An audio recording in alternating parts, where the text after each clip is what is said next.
He had long kept ready a passport in a different name. It is wild even to think that this precise little man, a petty family tyrant, a functionary in any case, though a Fourierist, and finally, before all else, a capitalist and moneylender, had long ago conceived within himself the fantastic notion of readying this passport just in case, so as to slip abroad with its help if. So he did allow for the possibility of this if, though, of course, he himself was never able to formulate precisely what this if might signify. But now it suddenly formulated itself, and in the most unexpected way, that desperate idea with which he had come to Kirilov's after hearing Peter Stepanovich's, quote, moron, end of quote, on the sidewalk, consisted in abandoning everything tomorrow at daybreak and expatriating abroad.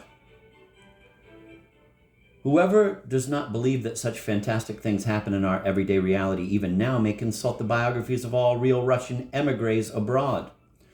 Not one of them fled in a more intelligent or realistic way. It is all the same unbridled kingdom of phantoms and nothing more. Having run home, he began by locking himself in, getting a valise, and beginning to pack convulsively. His main concern was about money, what amount and how he would be able to secure it. Precisely to secure, because according to his notion, he could not delay even an hour and had to be on the highway at daybreak. He also did not know how he would get on the train. He vaguely resolved to get on somewhere at the second or even third big station from town and to get there even if by foot. In this way, instinctively and mechanically, with a whole whirl of thoughts in his head, he stood pottering over his valise and suddenly stopped, abandoned it all, and with a deep moan stretched out on the sofa. He clearly felt and suddenly became conscious of the fact that he might indeed be running away, but that to resolve the question of whether he was to run away before or after Shatov was now already quite beyond his power. That he was now only a crude, unfeeling body, an inert mass, but that he was being moved by some external terrible power, and that though he did have a passport for abroad, though he could run away from Shatov, otherwise why such a hurry? He would run away not before Shatov, not from Shatov, but precisely after Shatov, and that it had been thus decided, signed, and sealed. In unbearable anguish, trembling and astonished at himself every moment, groaning and going numb alternately, he somehow survived, locked in and lying on his sofa, until 11 o'clock the next morning. And it was then suddenly that the expected push came, which suddenly directed his decision. At 11 o'clock, as soon as he unlocked his door and went out to his family, he suddenly learned from them that a robber, the escaped convict Fedka, who terrorized everyone, a pilferer of churches, a recent murderer and arsonist whom our police had been after but kept failing to catch, had been found murdered that morning at daybreak, some 4 miles from town, at the turnoff from the highway to the road to Zakharino, and that the whole town was already talking about it. He at once rushed headlong out of the house to learn the details, and learned first that Fedka, found with his head smashed in, had by all tokens been robbed, and second, that the police already had strong suspicions and even some firm evidence for concluding that his murderer was the Shpikulin man Fomka, the same one with whom he had undoubtedly killed and set fire to the Lebyatkins, and that a quarrel had already taken place between them on their way because Fedka had supposedly hidden a big sum of money stolen from Lebyatkin. Laputin also ran to Peter Stepanovich's place and managed to learn at the back door on the sly that although Peter Stepanovich had returned home yesterday at, say, around 1 o'clock in the morning, he had been pleased to spend the whole night there quietly asleep until 8 o'clock.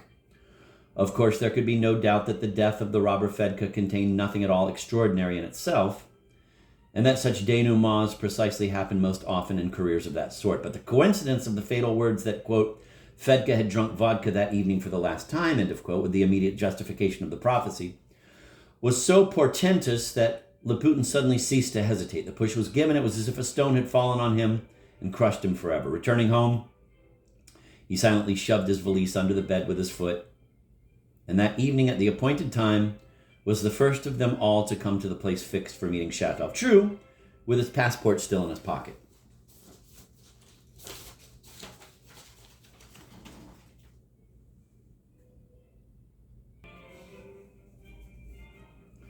A traveler.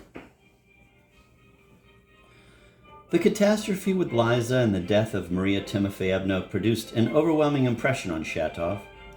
I have already mentioned that I saw him that morning in passing. He seemed to me as if he were not in his right mind.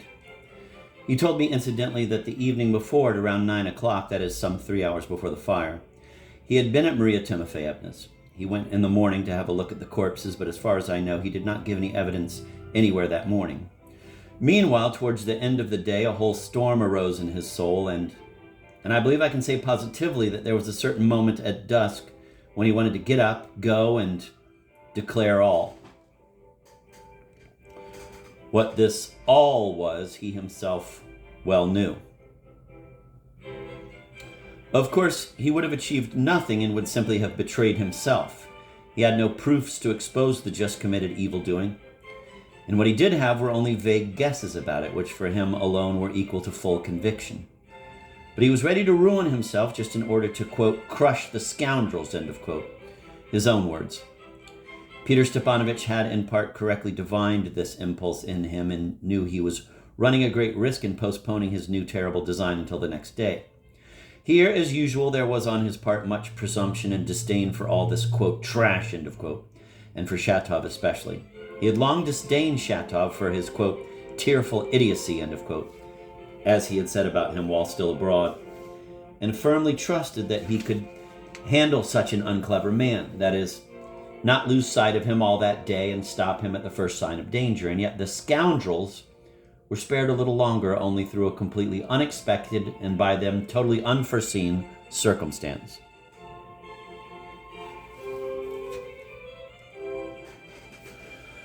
Somewhere between 7 and 8 in the evening, it was precisely the time when our people were gathered at Urkel's, waiting indignantly and anxiously for Peter Stepanovich. Shatov, with a headache and a slight chill, was lying stretched out on his bed in the dark without a candle, tormented by perplexity, angry, deciding and then unable to decide finally, and anticipating with a curse that anyhow it would all lead nowhere. Gradually he dozed off into a momentary light sleep, and in his dreams had something like a nightmare.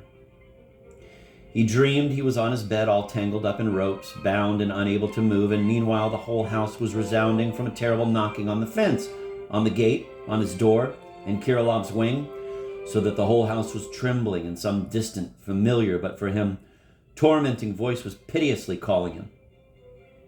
He suddenly came to his senses and raised himself on his bed. To his surprise, the knocking on the gate continued, and though it was hardly as strong as it had seemed in his dream, it was rapid and persistent, and the strange and, quote, tormenting, end of quote, voice, though not piteous, but, on the contrary, impatient and irritable, still came from below at the gate, alternating with another more restrained and ordinary voice. He jumped up, opened the vent window, and stuck his head out. "Who's there?" he called, literally going stiff with fright. "If you are Shatov," the answer came sharply and firmly from below, "then please be so good as to announce directly and honestly whether you agree to let me in or not." I'm going to now read the same passage in the Magarshak translation. At about 8 o'clock in the evening, just at the time when the group of 5 had gathered at Urkel's and were waiting in indignation and excitement for Peter Verkovensky, Shatov was lying stretched out on his bed in the darkness without a candle. He had a headache and was slightly feverish. He was tormented by uncertainty. He was angry, kept making up his mind but was unable to make it up finally, and cursing himself, felt that nothing would come of it anyway. Gradually, he fell for a short time into a light slumber and had something like a nightmare. He dreamt that he was lying on his bed tied up with ropes and could not move while someone was knocking furiously at the fence, at the gates, at his door, at Kirilov's cottage, so that the whole house was shaking, and some faint and familiar voice that awoke poignant memories was calling to him piteously. He suddenly woke up and raised himself on his bed. To his surprise, the knocking at the gates went on, though not nearly so violent as in his dream. The knocks followed upon each other without interruption, and the strange voice that brought back those poignant memories could be heard, though not at all piteously, but on the contrary, impatiently and irritably, calling to him from downstairs at the gates, interrupted now and again by a more restrained and ordinary voice. He jumped up from his bed, opened the little ventilation window, and put out his head. "Who's there?" he shouted, literally petrified with terror. "If you are Shatov," someone answered from below in a firm and harsh voice, "then please would you mind telling me frankly and honestly whether you want to let me in or not?" And now for the sheer thrill of it, we will read the MacAndrew translation of that same paragraph. Between 7 and 8 that evening, at the time that the worried members of our local 5 were indignantly waiting for Peter at Urkel's, Shatov, his head aching and slightly feverish, was stretched out on his bed in complete darkness. He was tormented by rage and uncertainty about what to do. He felt he was on the verge of deciding, but couldn't, and cursed himself, at the same time feeling that nothing would come of it anyway. Eventually, however, he slipped into a half-sleep and had a nightmare. He saw himself lying on his bed, tied up with ropes and unable to stir, while someone was pounding on the fence, on the gate, at Kirilov's cottage in the courtyard, and at his own door, shaking the whole house, and far away a pained, familiar voice was calling out to him. Suddenly he awoke and sat up. To his surprise, the banging at the gate continued, and although it was not nearly as violent as it had been in his dream, it was hard enough and persistent. He also heard the familiar voice at the gate, although it wasn't plaintive as it had been in his dream, but impatient and irritated, alternating with someone else's more restrained voice. He got up, walked over to the window, and opened it. "Who's there?" he shouted, literally stiffening with fear.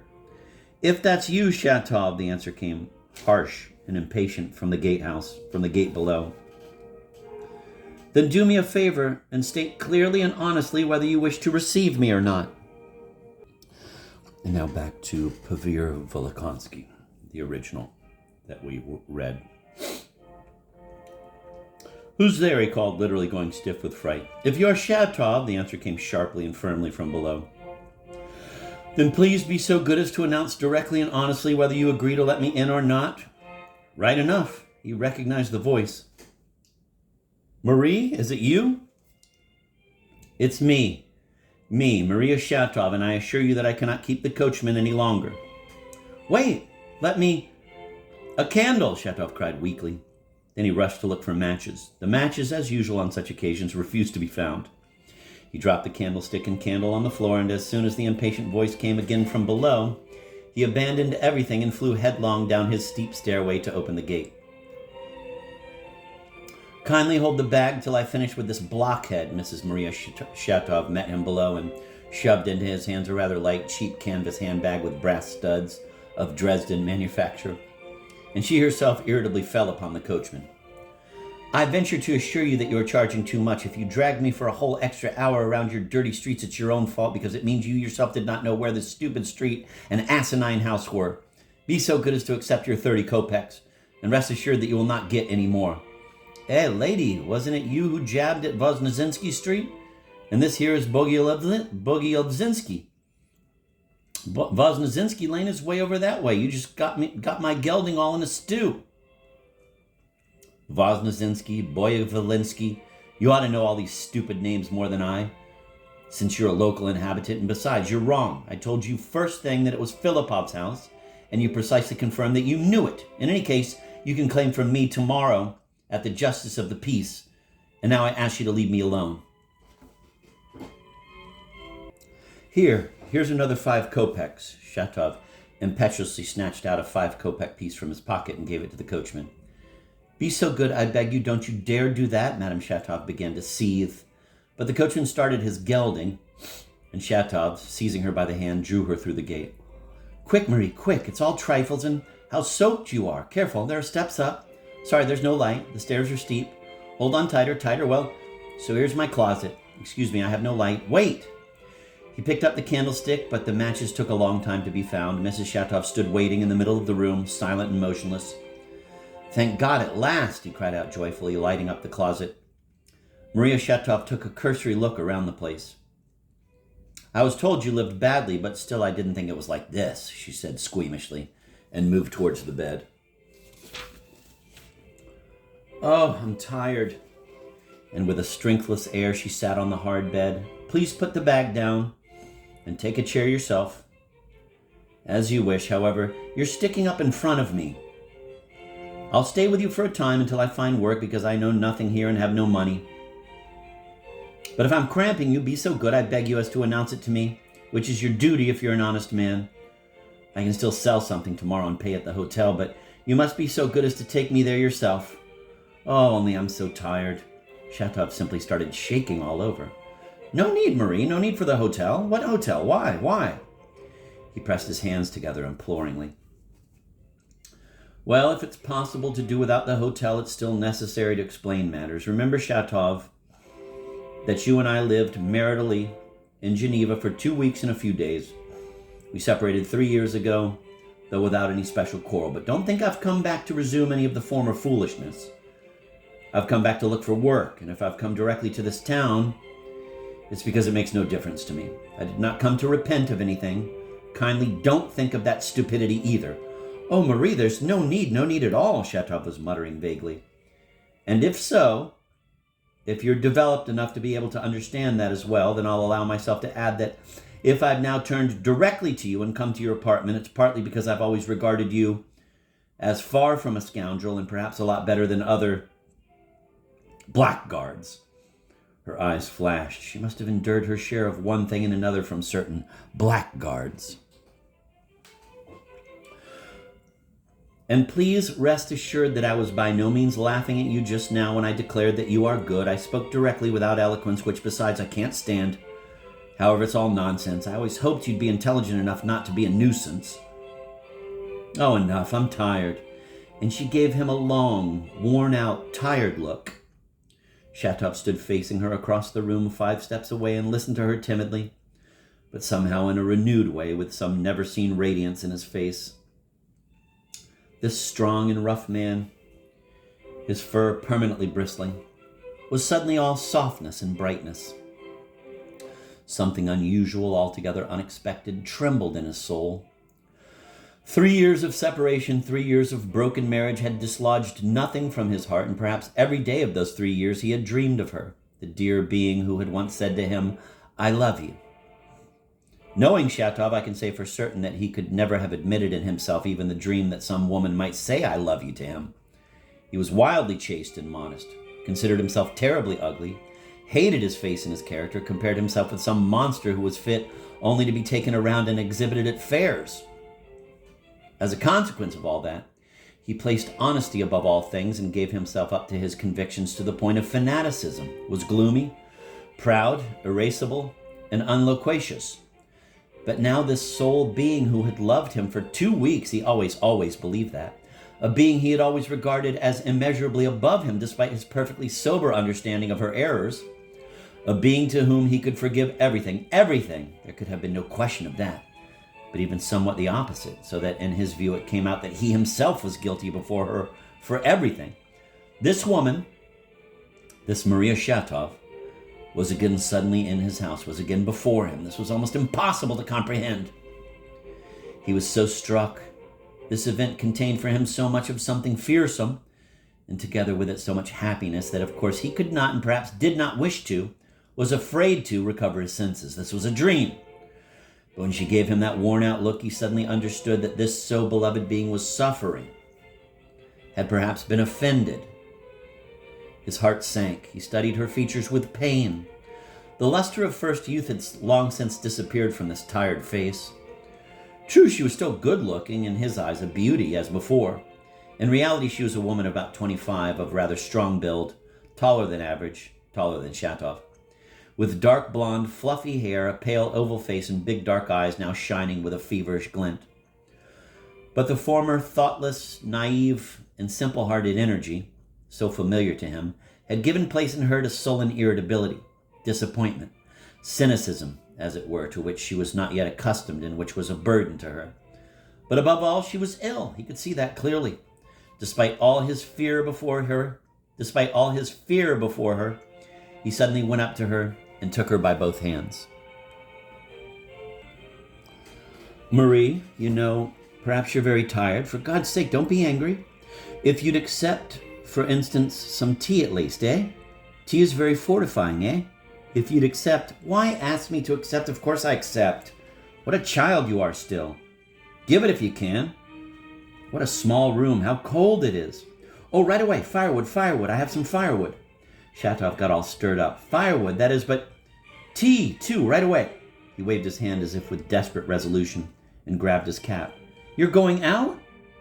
So there's no tea in this house?" There will be. There'll be everything right away. He grabbed the revolver from the shelf. I'll sell this revolver now, or pawn it. How stupid. And it'll take so long. Here, take my money. If you have nothing, there's 80 kopecks, I think. That's all. It's like a crazy house here. There's no need for your money. I'll go now, one moment, even without the revolver. And he rushed straight to Kirilov. This was probably still 2 hours before Kirilov was visited by Peter Stepanovich and Laputin. Shatov and Kirilov, who shared the same yard, hardly ever saw each other, and when they met, they did not nod or speak. They had spent much too long lying beside each other in America. Shatov and Kirilov, who shared the same yard, hardly ever saw each other, and when they met, they did not nod or speak. They had spent much too long lying beside each other in America. Kirilov, you always have tea. Have you got tea in a samovar? Kirilov, who was pacing the room, as was his custom all night from corner to corner, suddenly stopped and looked intently at the man who had run in, though without any special surprise. There's tea, there's sugar, and there's a samovar, but no need for the samovar. The tea is hot. Just sit down and drink. Kirilov, we lay beside each other in America. My wife has come to me. Give me the tea. I need the samovar. If it's a wife, you need the samovar. But the samovar later. I have two. For now, take the teapot from the table. Hot, the hottest. Take everything. Take sugar, all of it. Bread, a lot of bread. All of it. There's veal. A ruble in cash. Give it to me, friend. I'll pay it back tomorrow. Ah, Kirilov. Is this the wife who was in Switzerland? That's good. And you ran in like that is also good. Kirilov, Shatov cried, taking the teapot under his arm and sugar and bread in both hands. Kirilov, if you could renounce your terrible fantasies and drop your atheistic ravings, oh, what a man you'd be, Kirilov. One can see you love your wife after Switzerland. That's good, if it's after Switzerland. When you need tea, come again. Come all night. I don't sleep at all. There'll be a samovar. Take the ruble. Here. Go to your wife. I'll stay and think about you and your wife. Maria Shatov was visibly pleased by his haste and almost greedily got down to her tea. But there was no need to run for the samovar. She drank only half a cup and swallowed just a tiny piece of bread. The veal was squeamishly and irritably rejected. You're ill, Marie. It's all such illness in you, Shatov remarked timidly, waiting timidly on her. Of course I'm ill. Sit down, please. Where did you get tea if there wasn't any? Shatov told her about Kirilov slightly, briefly. She had heard something about him. He's mad. I know. No more, please. As if there weren't enough fools. So you were in America? I heard you wrote. Yes, I wrote to Paris. Enough, and please, let's talk about something else. Are you a Slavophil by conviction? Seeing it was impossible to be a Russian, I became a Slavophil, he grinned, crookedly, with the strain of a man whose witticism is inappropriate and forced. So you're not a Russian? No, I'm not. Well, this is all stupid. Sit down finally, I beg you. What's all this back and forth? You think I'm raving? Maybe I will be raving. You say there are just the two of you in the house? Two, downstairs, and both such smart ones. What's downstairs? You said downstairs? No, nothing. What nothing? I want to know. I was just going to say that there are two of us on the yard now and before the Lebyatkins used to live downstairs. That's the woman who was killed last night? She suddenly heaved herself up. I heard about it as soon as I arrived. I heard about it. You had a fire? Yes, Marie, yes, and maybe I'm a terrible scoundrel this minute because I forgive the scoundrels. He suddenly got up and began to pace the room, his arms raised as if in a frenzy. But Marie did not quite understand him. She listened distractedly to his replies. She asked, but did not listen. Nice things you've got going. Oh, how scoundrelly everything is. They're all such scoundrels. But do sit down, I beg you, finally. Oh, how you irritate me. And exhausted, she lowered her head onto the pillow. Marie, I won't... Maybe you want to lie down, Marie? She did not answer and strengthlessly closed her eyes. Her pale face became like a dead woman's.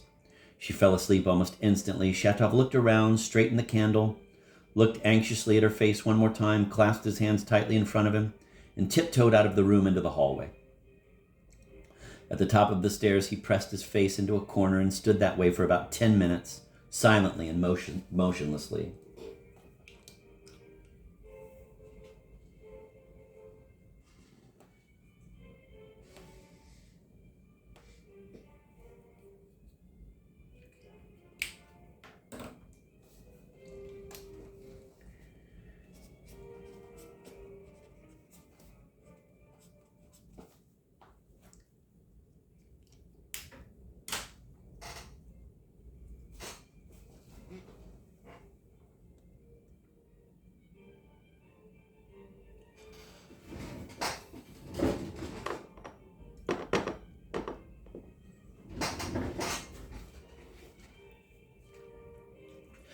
He would have stood there longer, but suddenly he heard soft, cautious footsteps from below. Someone was coming up.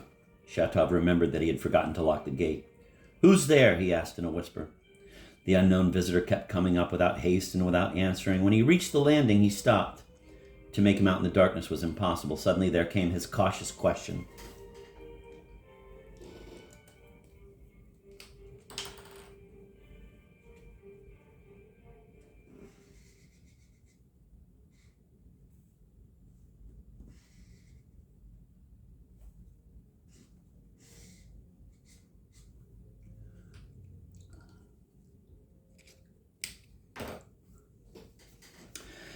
Ivan Shatov. Shatov gave his name and immediately reached his hand out to stop him. But the man himself seized him by the hand, and Shatov gave a start as if he had touched some horrible viper.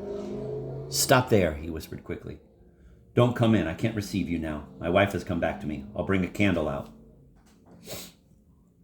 When he came back with the candle, there stood some young little officer. He did not know his name, but he had seen him somewhere. "Urkel," the man introduced himself. "You saw me at Virginsky's. I remember you sat and wrote." "Listen," Shatov suddenly boiled up, frenziedly stepping close to him, but speaking in a whisper as before. "You gave me a sign just now with your hand when you seized mine, but know that I could spit on all these signs. I don't acknowledge, I don't want to, I could chuck you down the stairs now. Do you know that?" "No, I don't know any of it, and I don't know at all why you got so angry," the visitor replied, mildly and almost simple-heartedly. "I only have to tell you something, and that is why I've come. Wishing above all not to waste any time. You have a press that does not belong to you, and for which you are accountable, as you know yourself. I was told to demand that you hand it over tomorrow at exactly 7 o'clock in the evening to Laputin. Furthermore, I was told to inform you that nothing else will ever be demanded of you." "Nothing?" "Absolutely nothing. Your request has been granted, and you are removed forever. I was told to inform you positively of this." "Who told you to inform me?" "Those who give me the sign." "Are you from abroad?" That I think is irrelevant for you." "Ah, the devil. And why didn't you come sooner if you were told?" "I followed certain instructions and was not alone." I understand that you weren't alone, eh? The devil. And why didn't Laputin come himself?" "And so I will come for you tomorrow at exactly 6 o'clock in the evening, and we will go there on foot. There will be no one there except the three of us." "Will Verkovensky be there?" "No, he won't. Verkovensky is leaving town tomorrow, in the morning, at 11 o'clock. "Just as I thought," Shatov whispered furiously and struck himself on the hip with his fist. "He ran away, the dog." He lapsed into agitated thought. Urkel was looking intently at him, waiting silently. "And how are you going to take it? It can't be picked up in one piece and carried away." "There will be no need to. You'll just point out the place, and we'll just make sure it really is hidden there. We know just the whereabouts of the place, but not the place itself." "And have you pointed the place out to anyone else?" Shatov looked at him. And you, such a boy, such a silly boy. You, too, have gotten into it up to your neck, like a sheep. Ah, but that's what they need, such sap. Well, go, eh? That scoundrel hoodwinked you all and ran away." Urkel looked at him serenely and calmly, but seemed not to understand. "Verkovensky ran away. Verkovensky," Shatov rasped furiously. "But he's still here. He hasn't left yet. He's only leaving tomorrow," Urkel observed, gently and persuadingly. "I especially invited him to be present as a witness. My instructions all had to do with him," he confided like a young, inexperienced boy. But unfortunately, he did not agree on the pretext of his departure, and he really seems to be in a hurry. Shatov again glanced pityingly at the simpleton, but suddenly waved his hand as if thinking, what's there to pity? "All right, I'll come," he suddenly broke off. "And now get out of here. Go." "And so I'll come at exactly 6 o'clock. Urkel bowed politely and went unhurriedly down the stairs. "Little fool!" Shatov could not help shouting at his back from upstairs. "What's that, sir?" the man responded from below. "Never mind, go." "I thought you said something."